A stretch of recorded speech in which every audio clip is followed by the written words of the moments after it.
Fantastic. Okay, well, let's get started. Thank you so much, George, for joining us for this our inaugural episode of our 5 minute chat. We're really thrilled to have you and to be able to ask questions. And so we're looking forward to get started. So if we can jump right in with a short introduction about yourself and the work you do at Sequoia. Absolutely. So my name is George Robson. I'm a partner here at Sequoia, based in our London office. That's novel because we opened this office about 3.5 years ago, but I work with a mix of early stage companies here in Europe and in the US. Okay, wonderful. Well, thanks for that. That's really helpful. Okay, so happy to jump right in with some questions. So we know you founded an accelerator during your time at university at the LSE. So our first question is, what would you say is the role of universities in sort of spurring startup ecosystem growth? Yeah, I think so. I mean, LSE is a single faculty institution in London. London's relatively unique, but it's shared across the globe of having a mix of incredible places that are good at one or a multiple areas of kind of subject area expertise. I think at LSE, my main insight was actually going out and spending time with students across different functions, studying different degree programs who are incredibly passionate about building, obviously, expertise in those problem areas and being able to do that in an environment where you're supported by faculty, but actually generally companies who are coming on campus to help you benefit from their perspectives from industry. Fantastic. And in terms of what your outlook is for this year, I know you said that the next trillionaire is going to be either in climate tech or in crypto. What would you say you're most looking forward to, most excited about in VC for 2024? Yeah, I think it's important to recognize it's a great time to found a great company. I think if you think about where we are today, you have less fierce competition in the fundraising markets than maybe a couple of years ago. So if you go out with a unique and compelling idea, you can be a center of gravity, not just for talent, but for capital coming into the business. There are problems that are being solved now that are measured in almost percentage of GDP terms as we think about industrial automation, we think about how we reinvent our healthcare system, the generational wealth transfer, things like this. These are generational problems of scale that technology is solving day by day. And actually, there are a bunch of enabling technologies coming together around, obviously, AI and automation, computer vision being applied to a whole range of these different areas, and frankly, just some of the most important problems for our society being addressed over the next decade. That's really exciting. And so the main sectors that you think are currently in growth are which ones? What are you putting your money on in terms of the next 10 years? Yeah, I think, as I'm sure you've seen, there's a big emphasis at the moment on manufacturing moving back to the West. I think historically there's a lot of very skilled labor that is needed to deliver that at scale. The reality is that technology will help bridge the gap because what you're seeing now, applications of robotics, applications of kind of building observability of what is happening in warehouses and manufacturing facilities. A lot of that technology is helping us to compete from a cost perspective with other parts of the world where the cost of labor is cheaper, and also allow us to make use of the fact that many of these different populations who build this very manual expertise in manufacturing are getting older and are kind of aging out. So actually technology is helping to bridge the gap and make sure that we can move that manufacturing base back to the West.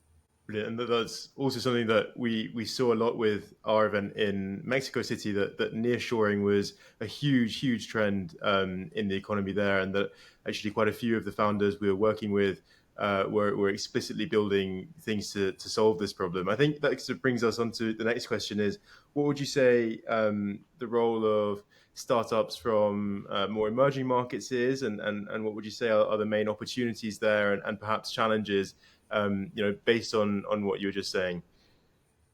Yeah, I think on the opportunity side, many of these trends reverberate around the globe. I think you've seen it in consumer, a lot of these different tendencies emerging from Asia and from across kind of Southeast Asia as well, starting to take place in the way that we think about shopping online, interacting with brands, the shape of consumer social products, things like that.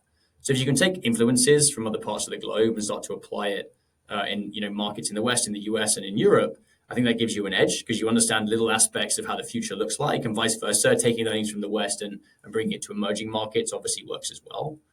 I think the challenges are, all of us as want to work with and founders want to build kind of generational companies. To do that is hard. It takes a long time. It takes a lot of expertise, particularly in the team. So finding people around you that have seen that level of scale, I think is incredibly important, and making sure you can lean on that expertise through your network, through investors, and through learning from and observing companies built in some of these more mature markets is an incredibly important input. Yeah, that makes a lot of sense. And I just think it speaks to the importance of sort of global collaboration, learning from each other, and then also meeting people with a very different experience and maybe more insight into really large scale generational companies than you to learn from that. So that makes a lot of sense. Absolutely agree. Um, in terms of the founders you've recently met, I mean, that's part of your job. A big part of it is meeting an incredibly high number of founders with really exciting ideas. Could you tell us about a very memorable encounter that you've had with a founder recently, or maybe a specifically interesting idea? Yeah, I think a good example is someone like Christian Hecker and Thomas Pischke from Trade Republic. I think again for two founders who basically built along with Marco this company out of university, people who'd never effectively had a fully formalized job, certainly not in a technology context. Their main insight was looking at inputs from a market level, so understanding how kind of generational transfer of wealth is this time bomb that exists in Europe where we rely on private pensions, and it's a problem that we will all have to face, at some point in our lives. But the reason that they sort of have this unique approach is they looked at why it hadn't been solved by incumbents, and they just crawled over the financial statements and operational workings of all of the large businesses that targeted it, and look at all of the different line items of the cost to execute a trade as a retail investing platform for these incumbents, and decided to spend 5 or 6 years internalizing each of those cost line items and getting the licensing that's required to deliver it. And that's memorable for me because, again, it's 2 people, 3 people out of university that had no right to build a company of the scale they've had. That it came from just operational grit and attention to detail, and a reminder that basically anyone really coming from any background can go after that scale of opportunity with the right kind of first principles thinking and approach. That's Very brilliant. good. That's really, really a good one. Okay, our last question to wrap up the discussion on a bit of a different note is: if you could have dinner with one historical figure of any period of history, who would it be and why? I think I've always been interested in people that have influence beyond just their direct domain. I think I've been reading a lot about kind of the Roman Empire and things like that recently. There's a great exhibition here in London, as you may be aware, going back to someone like a Julius Caesar and just learning about, I don't know, shaping a political, economic, and kind of military environment. I think a lot of those questions resonate across history. So someone like that. Amazing. I mean, really, really aiming quite high there, but I guess Yeah, to yeah, be he'll be fair, double that's booked, but it's brilliant. worth it. It's brilliant. You can rewrite all the history books. Got it. Well, wonderful. It's been really, really good to have you, George. It's been a pleasure. Thank you so much for your insight into the work that you're doing, the current VC scene, and some of the exciting founders that you're meeting. It's really great. Thank you so much. Thank you for having me.